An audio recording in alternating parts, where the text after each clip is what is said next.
Conjunction वो conjunction होता है जो 7 जन्मों तक साथ रहने के कसम खाने वाले जोड़े की तरह होते हैं। इनकी मिसाल उन जुराबों की तरह होती हैं जो कि एक ख़राब होने पे दूसरे को हम फेंक देते हैं। Hello and welcome back. मैं उम्मीद करता हूँ आप लोग बिल्कुल ठीक ठाक फिट फाट और लश पश होंगे। तो आज की इस वीडियो में हम रिश्ते कराने वाले खाला के मुतालिक और एलपी के मुतालिक बात करेंगे। मैं मजाक कर रहा हूँ, आप समझ चुके होंगे कि आज की इस वीडियो में हम कंजंक्शन के बारे में बात करेंगे। कंजंक्शन भी उस खाला की तरह होता है जो कि आपस में रिश्ते बनाती हैं, या उस इल्फी की तरह होती हैं जो ज़रूरत के वक्त आपके टूटे हुए तस्मे को आपस में जोड़ने का काम करती हैं। तो सबसे पहले हम कंजंक्शन के डेफिनेशन को देखते हैं कि कंजंक्शन को डिफ़ाइन हम किस तरह से कर सकते हैं। ये एक लैटिन वर्ड कंजंक्ट से निकला हुआ है जिसका मतलब है कंबाइन करना। तो किसी भी सेंटेंस में ऐसे अल्फाज जो हमारे पास दो वर्ड्स, फ्रेजेस और क्लासेस को आपस में मिलाने का काम करते हैं, उस मिलाने वाले वर्ड को हम कंजंक्शन कहते हैं। According to the definition, a word that combine two words, phrases और classes is called conjunction. For example, जब ये हमारे पास दो वर्ड्स को आपस में मिलाता है तो हम कह सकते हैं कि I need some subscribers and viewers. Viewers हमारे पास एक वर्ड हो गया और सब्सक्राइबर दूसरा वर्ड हो गया। जो इससे हमें ये पता चलता है कि ये हमारे पास दो वर्ड्स को आपस में मिलाने वाला वर्ड होता है। She can be at home और ऑफिस, इस सेंटेंस से हमें ये पता चलता है कि ये हमारे पास दो फ्रेजेस को भी आपस में मिलाने का काम कर सकता है। She was sick so we took her to the doctor, इस सेंटेंस से हमें यह पता चलता है कि हमारे पास दो क्लासेस को भी आपस में मिला सकता है। तो वो वर्ड जो मिलाने का काम करता हो सेंटेंस को, वर्ड्स को और फ्रेजेस को, उसको हम कंजंक्शन कहते हैं। इसके तीन मेन काइंड्स हैं। एक को हम कोऑर्डिनेट कंजंक्शन कहते हैं, दूसरे को हम कोरिलेटिव कंजंक्शन कहते हैं और तीसरे को हम सब ऑर्डिनेट कंजंक्शन कहते हैं। सबसे पहले हम कोऑर्डिनेट कंजंक्शन के बारे में पढ़ते हैं। कोऑर्डिनेट कंजंक्शन हमारे पास वो कंजंक्शन होते हैं जो हमारे पास किसी भी दो वर्ड्स, फ्रेजेस और क्लासेस को आपस में मिलाने का काम करते हैं। जैसे हमारे पास फैन बॉयज़, तो फैन बॉयज़ में हमारे पास इफ़ से मतलब होता है फॉर, ए से हमारा मतलब होता है एंड, इन से हमारा मतलब होता है नॉर, बट, और एंड यट। इसमें आपने ज़्यादा कंफ्यूज नहीं होना है, सिर्फ ये चीज़ समझ लीजिए कि फॉर, नॉर, यट को हम दो मेन क्लासेस को आपस में मिलाने के लिए इस्तेमाल कर सकते हैं, और बाकी के जितने भी इसमें हमारे पास कंजंक्शन है वो हमारे पास वर्ड्स को भी मिला सकते हैं, फ्रेजेस को भी मिला सकते हैं और क्लासेस को भी मिला सकते हैं। आप इस स्ट्रक्चर को देख लीजिएगा, इससे आपको ये पता चलेगा कि बाकी केस के जितने भी हमारे पास कंजंक्शंस होते हैं वो दो फ्रेजेस को भी मिला सकते हैं, वर्ड्स को भी मिला सकते हैं और क्लासेस को भी आपस में मिला सकते हैं। लेकिन यट, सो एंड फॉर, ये हमारे पास ऐसे कंजंक्शन होते हैं जो आपस में सिर्फ और सिर्फ दो मेन क्लासेस को आपस में मिलाने का काम करते हैं। कोऑर्डिनेट कंजंक्शन को हम इस तरीके से डिफाइन कर सकते हैं कि it is a conjunction that combine two words, phrases, clauses of the equal rank. ये वो कंजंक्शन होता है जो हमारे पास दो वर्ड्स, फ्रेजेस और क्लॉजेस सेम रैंक के कंबाइन करता है। For example, she studies and works, it is raining yet we are going swimming. She was sick, so we took her to the doctor. He drives fast but carefully.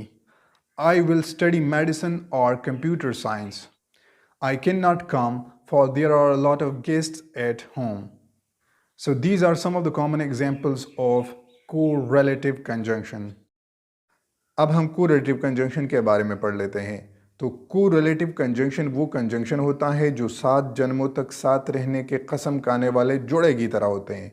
मतलब कहने का ये है जो एक दूसरे का साथ बिल्कुल नहीं छोड़ते हैं। इनकी मिसाल उन जुराबों की तरह होती हैं जो कि एक ख़राब होने पे दूसरे को हम फेंक देते हैं। नॉर्मली लड़के तो उसे नहीं पहनते, अगर उसे उस कलर का दूसरा कोई जुराबा मिल जाता है तो पहन लेते हैं, गुजारा कर लेते हैं, लेकिन लड़कियां जो हैं वो पहन देते हैं। तो इसी की नज़ाकत को देखते हुए इसका नाम पेयर्ड कंजंक्शन भी है और पेयर्ड जोड़े को कहते हैं। So according to the definition, it is a conjunction that combine equal grammatical units in pairs. It is also called paired conjunction. Both, and, neither, nor, either, or, not only, but these are some of the common examples of the correlative or paired conjunction. तो इसका structure हमारे पास कुछ इस तरीके से होता है कि पहले हम एक कंजंक्शन को लिखते हैं, फिर उसके बाद वर्ड, फ्रेज या क्लास को लिखते हैं, फिर उसके बाद कंजंक्शन का दूसरा हिस्सा आता है यानी कि दूसरा कंजंक्शन लगता है, और फिर उसके बाद हमारे पास वर्ड, प्रेज या क्लास आते हैं। For example, I will meet either Aslam और Akram. Ali not only sells but also buy used cars. I like neither Aslam nor Akram. So these are some of the common examples of the correlative or paired conjunction. Subordinate conjunction is a conjunction that combines an incomplete clause with a complete clause. तो जब भी हमारे पास subordinate clause होता है वो हमारे पास complete class या फिर मेन क्लास के साथ सब ऑर्डिनेट कंजंक्शन के थ्रू कंबाइन होता है। क्लासेस वाले लेक्चर में हमने डिटेल के साथ डिस्कस किया हुआ था कि हमारे पास सब ऑर्डिनेट क्लास क्या होता है और मेन क्लास क्या होता है। तो जो भी हमारे पास कंप्लीट क्लास होता है जो कि कंप्लीट थॉट जनरेट करके देता है, जिस तरह से हमारे पास एक कंप्लीट सेंटेंस होता है, उसको सब ऑर्डिनेट क्लास के साथ कंबाइन करने वाले वर्ड को हम सब ऑर्डिनेट कंजंक्शन कहते हैं। सबऑर्डिनेट कंजंक्शन के टोटल 6 टाइप्स हैं, लेकिन हम उस पर ज़्यादा टाइम वेस्ट नहीं करेंगे, हम से ब्रीफली इसको डिस्कस करेंगे। सबसे पहले नंबर पे आता है subordinate conjunction of time, subordinate conjunction of place, subordinate conjunction of reason, subordinate conjunction of purpose, subordinate conjunction of condition and subordinate conjunction of contrast that show the time of action in the present, past and future. ये हमारे पास वो conjunction होता है जो हमारे पास present, past और फ्यूचर में टाइम के बारे में हमें बताता है। For example, after, before, while, once, till, until, as soon as, these are some of the common examples of subordinate conjunction of time. अगर हम कहें कि before the doctor came the patient died, यानी कि डॉक्टर के आने से पहले मरीज मर गया। When I find some free time, I visit my friends. When I came to my room, everything was scattered. Till I tell you, don't enter the room. Subordinate conjunction of place shows the place of an action. Where and wherever are the examples of the subordinate conjunction. In a sentence, I make new friends wherever I go. Where I find something new, I ask a lot of questions about it. Subordinate conjunction of reason हमें वजह के बारे में बताता है। Because, मुझे क्यों निकाला। Since, now, what, because, these are the common examples of subordinate conjunctions of reason. For example, in as much as I didn't study hard, I failed the test.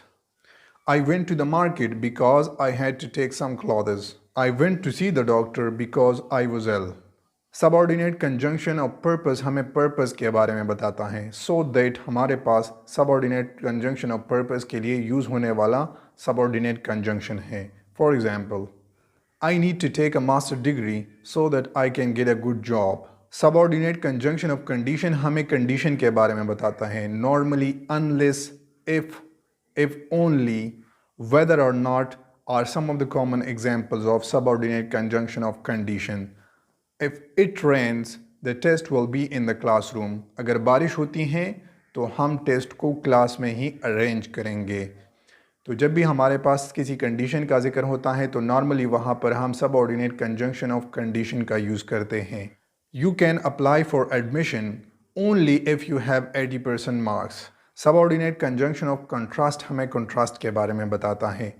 Although, though, even though, while, these are some of the common examples of the subordinate conjunction of contrast. For example, I failed the test although I study hard.